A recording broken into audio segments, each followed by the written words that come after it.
मजेदार कहानियाँ देखने के लिए हमारे चैनल गट्टू टीवी को सब्सक्राइब करें और बेल आइकन को ऑन करें।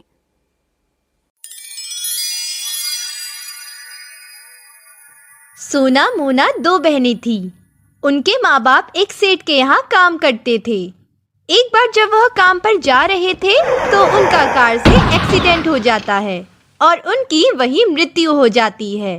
जब यह बात सेठ को पता चली तो सेठ उनके घर गया और कहा, तुम्हारे माँ बाप का कार से एक्सीडेंट हो गया है और उनकी वहीं मृत्यु हो गई। जब यह बात उन दोनों बहनों ने सेठ के मुंह से सुनी तो उनके पैरों के नीचे से जमीन खिसक जाती है और दोनों बहनें बुरी तरह रोने लगती हैं। दीदी, अब हमारा क्या होगा? मोना, तू फिक्र क्यों करती है? तेरी बड़ी बहन है ना तेरे साथ, तुझे कभी माँ बाप की कमी महसूस नहीं होने देगी।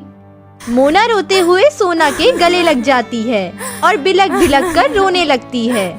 उस समय सोना की उम्र 15 साल की और मोना की उम्र 12 साल की थी। सोना को अपनी पढ़ाई बीच में ही छोड़नी पड़ती है और फिर समय बीतता गया और कुछ दिनों बाद उसे माँ की संदूक से कुछ पैसे मिलते हैं और वह सोचने लगती है, क्यों ना मैं इन पैसों से बच्चों के खाने का सामान खरीदूं और उन्हें बेचूं। लेकिन इतने में तो मैं मोना को नहीं पढ़ा पाऊंगी। क्यों ना मैं कुछ घरों में भी काम करने लगूं। हे माता रानी, मुझे इतनी शक्ति देना कि मैं मोना को पढ़ा लिखा सकूं और उसे कुछ काबिल बना सकूं। समय बीतता गया। मोना बड़ी हो गई और स्कूल से कॉलेज में चली गई। एक दिन जब मोना कॉलेज जा रही थी तो सोना ने कहा, अच्छा सुन, ये इतने छोटे छोटे कपड़े पहनकर कॉलेज मत जाया कर। दीदी, तुम्हें बाहर की दुनिया का नहीं पता, ये आजकल का फैशन है। पर तुम्हें क्या पता होगा, तुम्हें घर के कामों से फुर्सत मिले तब ना। ये कहती हुई वह हंसती हुई बाहर चली गई। सोना की आंखों में आंसू थे। शायद वह बहन को काबिल बनाने के चक्कर में खुद को तो जैसे भूल ही गई थी। एक दिन मोना अपने कॉलेज के दोस्त रमेश को अपने घर लेकर आती है। तब, दीदी, इनसे मिलो, ये है मेरे कॉलेज के दोस्त रमेश। नमस्ते दी। नमस्ते। मोना, ये तुम्हारा घर इतना छोटा है, कैसे रहती हो इसमें? इससे बड़ा तो मेरे कमरे का बाथरूम है। रमेश, शादी के बाद तो मैं तुम्हारे बड़े से घर में रहने वाली हूँ, क्यों टेंशन लेते हो? मोना, क्या तू रमेश से शादी करना चाहती है? ये तो बहुत अमीर है, बहुत पैसे वाला है। दीदी, क्या तुम ये चाहती हो कि मैं हमेशा ऐसे ही छोटे से घर में रहूं और तुम्हारी तरह गरीबी में रहूं? रमेश तुमसे शादी की बात करने आए हैं। हाँ दीदी, अगले महीने हम शादी कर रहे हैं और आप देखें कि कैसे क्या करना है।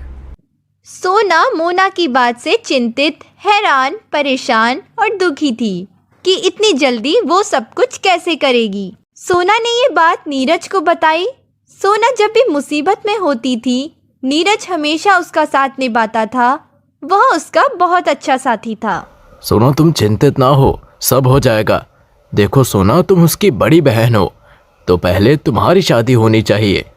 नहीं नीरज, मोना मेरी छोटी बहन है और वो मेरी बहुत बड़ी जिम्मेदारी है। जब तक मैं उससे मुक्त नहीं हो जाती हूँ तब तक मैं अपने बारे में नहीं सोच सकती।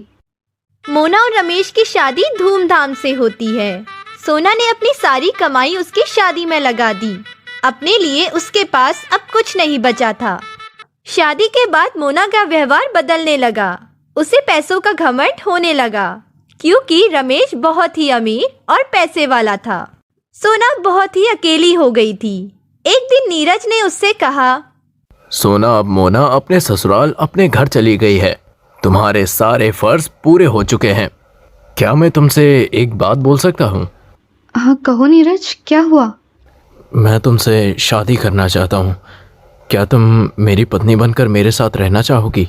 सोना नीरज को शादी के लिए हाँ कर देती है और दोनों शादी के बाद बहुत खुशहाल जीवन जीने लगते हैं। नीरज गरीब था। वह एक मिल में काम करता था। घर में बीमार माँ और पिताजी थे। सोना ने अपनी शादीशुदा गृहस्थी संभाल ली और सास ससुर की सेवा भी करने लगी। साथ में वो अपना पुराना काम घरों का भी करने लगी।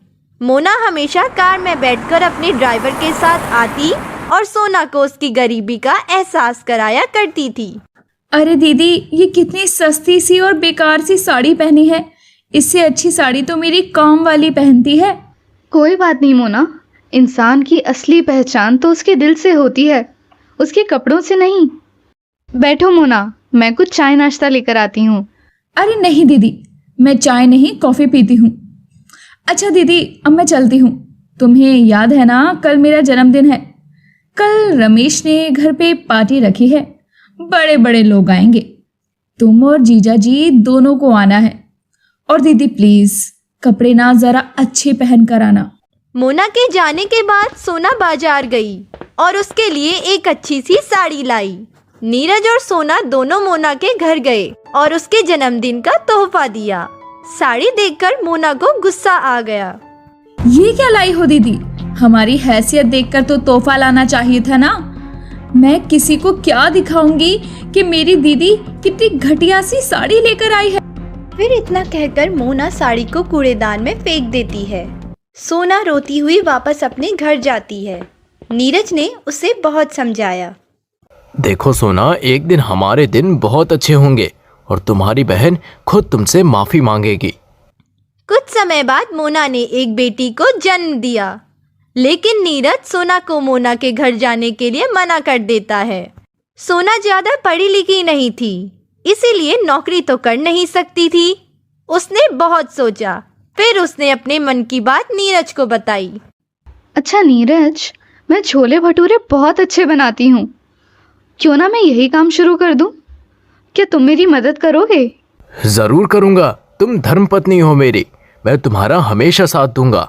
और ये लो, मेरे पास 15,000 रुपए हैं, जरूरत होगी तो और इंतजाम करूँगा, तुम काम शुरू करो बस। सोना ने छोले भटूरे बनाने का काम शुरू किया। लोगों को उसके छोले भटूरे बहुत पसंद आने लगे। दूर दूर तक उसके छोले भटूरों की तारीफ होने लगी। सोना के छोले भटूरे का ठेला दुकान में बदला जाता है। उसके पास कई बड़े बड़े होटलों से ऑर्डर आने लगते हैं और फिर उसकी दुकान होटल में बदल जाती है। नीरज भी अपनी नौकरी छोड़कर सोना का हाथ बटाने लगता है। अब तो उनके शहर में कई बड़े बड़े होटल थे। अब तो सोना मोना से कई ज़्यादा अमीर हो गई थी। और फिर वक्त ने करवट बदली। रमेश के भाई ने उससे सारी प्रॉपर्टी के कागजों पर धोखे से साइन करा लिया और सारी प्रॉपर्टी अपने नाम करा ली और रमेश और मोना को धक्के मारकर वहाँ से निकाल दिया। अब उन दोनों के पास कोई रास्ता नहीं था और वह कुछ दिन किराए पर रहने लगे। वहाँ किराए ना देने के कारण उन्हें वहाँ से निकाल दिया जाता है। 2 दिन उन्होंने मंदिर की सीढ़ियों में गुजारे और दूध ना मिलने के कारण बच्ची रोने लगी। तबीयत खराब हो गई और वह बेटी को गोद में लेकर रो रही थी। तभी एक चमकती हुई कार उनके सामने आई और उसमें से उसकी बहन सोना निकली और मोना से कहने लगी, मोना, तूने ये क्या हाल बना रखा है और यहाँ क्या कर रही है? रमेश कहाँ है और ये गुड़िया बेटी क्यों रो रही है? इतने दिनों से तुम्हारा कुछ अता पता नहीं है। दीदी, रमेश रिंकू के लिए दूध लेने गए हैं। इसकी तबीयत बहुत खराब है। दीदी, रमेश के भाई ने हमसे हमारा सब कुछ छीन लिया। मैं तुम्हारी गरीबी को लेकर तुम्हारी कितनी बेइज्जती किया करती थी। शायद ये उसी का नतीजा है। तुमने मेरे लिए बहुत सारी खुशियाँ कुर्बान कर दी और मैं दौलत के नशे में सब कुछ भूल गई। मुझे माफ़ कर दो दीदी। सही समय पर दवाई मिलने पर मोना की बेटी ठीक हो जाती है। रमेश, मोना, अब तुम हमारे ही साथ रहोगे। मैं नौकरों से कहकर तुम्हारा सारा सामान कमरे में रखवा देती हूँ। मैंने तुझे माँ की तरह पाला है, तुझे मैं तकलीफ में नहीं देख सकती। अब हम सब साथ में ही रहेंगे, क्यों नीरज? सुनो जी, आज भी अगर कुछ खाने को नहीं मिला तो हम राजू और मुन्नी को क्या खिलाएंगे? कोशिश करना कुछ लेकर ही आना। कल भी ये दोनों बिना कुछ खाए ही सो गए थे। आखिर और कितने दिन हम अपने बच्चों को भूखा सुलाएंगे? अच्छा, मैं चलता हूँ। भुवन एक मेहनती और ईमानदार स्वभाव का आदमी है जो किसी भी प्रकार की मेहनत करने से पीछे नहीं हटता।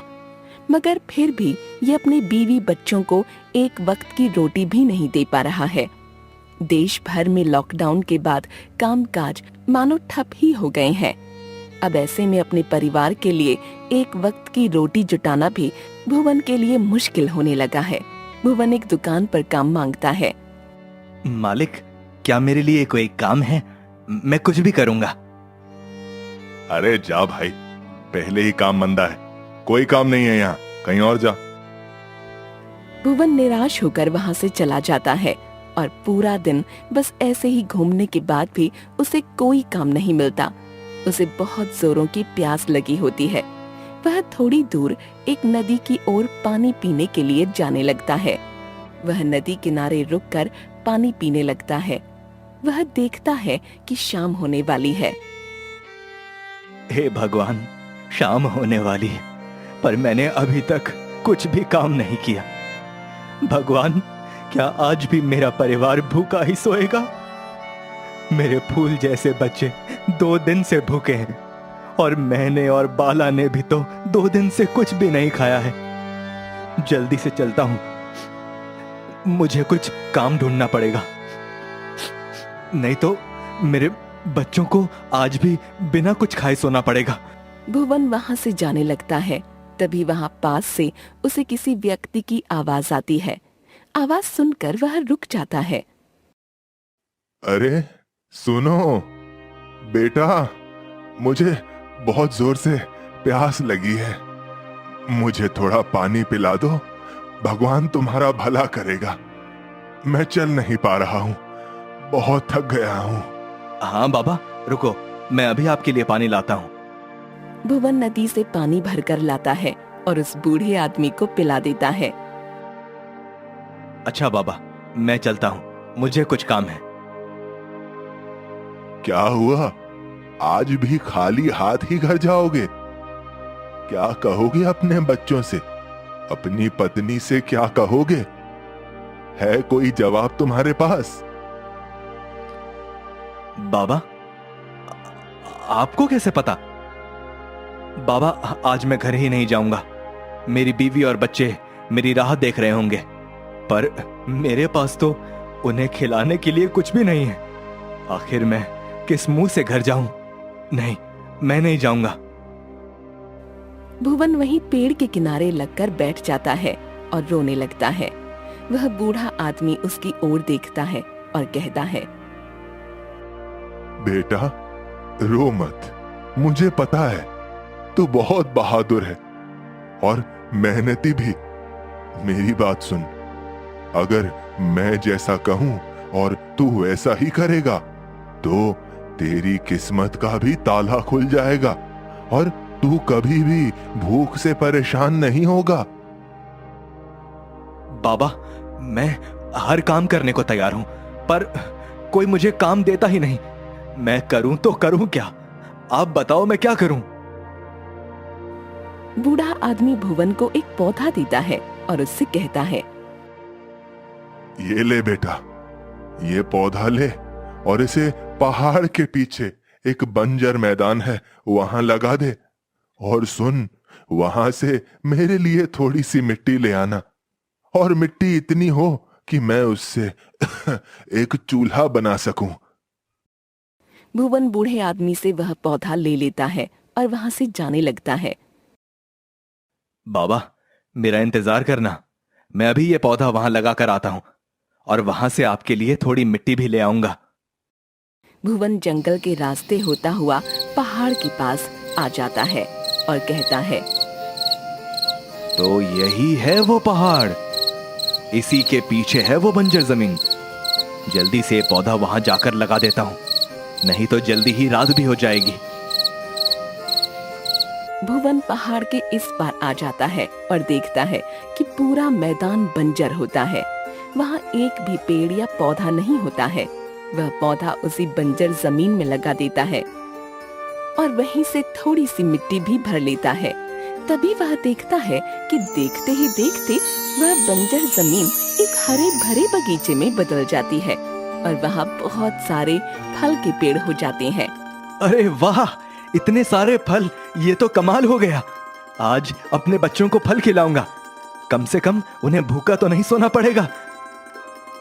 भुवन उसी थैले में फल भी रख लेता है जिसमें उसने मिट्टी रखी थी और वहां से चला जाता है और वहीं आ जाता है जहां उसे वह बूढ़ा आदमी मिला था।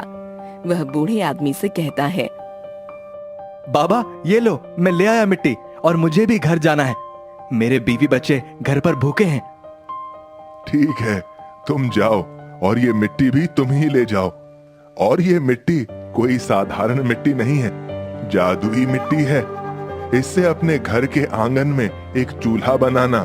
उसके बाद तुम उस चूल्हे से जो भी खाना मांगोगे वह चूल्हा तुम्हें वही खाना देगा। ठीक है बाबा, आपका बहुत शुक्रिया। आपने जैसा कहा मैं वैसा ही करूंगा। भुवन वहां से अपने घर के लिए निकल जाता है। वहीं दूसरी ओर भुवन की बीवी बाला और उसके बच्चे राजू और मुन्नी उसका इंतजार कर रहे होते हैं। माँ, बापू अभी तक क्यों नहीं आए? मुझे बहुत भूख लगी है। माँ, मुझे भी भूख लगी है, मुझे कुछ खाने को दो ना। हाँ बेटा, बस थोड़ी देर रुक जाओ, तुम्हारे पिताजी बस आते ही होंगे। वह तुम्हारे लिए कुछ खाने को जरूर लेकर आएंगे। हे भगवान, कहाँ पर रह गए ये बच्चे? भूख से तड़प रहे हैं। भगवान, काश आज उन्हें कोई काम मिल गया हो, वह खाली हाथ ना आए। तभी भुवन घर आ जाता है और खुशी से अपने बच्चों से बोलता है, मेरे बच्चों देखो, मैं तुम्हारे लिए क्या लाया हूँ। भुवन जैसे ही थैले को जमीन पर उड़ेलता है, उसमें से बहुत सारी मिट्टी निकलती है। भुवन ने जो फल उस बाग से तोड़कर इस थैले में रखे थे, वह भी मिट्टी बन जाते हैं। भुवन हैरान हो जाता है। सही है, तुम्हें कुछ नहीं मिला तो मिट्टी ही ले आए। खिला दो इन दोनों को ये मिट्टी। अरे, मैंने इस थैले में बहुत सारे फल रखे थे, पर मिट्टी कैसे बन गए मुझे नहीं पता। याद आया, तुम एक काम करो, इस मिट्टी का एक चूल्हा बनाओ। फिर आगे क्या करना है मैं बताता हूँ। माला उस मिट्टी से घर के आंगन में एक चूल्हा बनाती है। उसके बाद भुवन उसे बताता है, चमत्कारी बाबा ने मुझसे कहा था कि इस मिट्टी से अपने घर के आंगन में एक चूल्हा बनाना। ये एक जादुई मिट्टी है। तुम इस मिट्टी के बनाए हुए चूल्हे से कुछ भी खाने को मांगोगे वह तुम्हें मिल जाएगा। भुवन चूल्हे से चावल मांगता है। हे चमत्कारी चूल्हे, मुझे खाने को चावल चाहिए। चूल्हे से चावल प्रकट हो जाते हैं। तभी भुवन चूल्हे से दाल भी मांगता है, तो चूल्हा उसे दाल भी दे देता है। अरे वाह, तुम तो सच बोल रहे थे। ये तो सच में चमत्कार हो गया। आज मेरे बच्चे पेट भर खाएंगे और हम भी। बच्चों, हलवा खाओगे? हाँ, हम खाएंगे। ए जादुई चूल्हे, हमें हलवा खाना है, मुझे हलवा दो।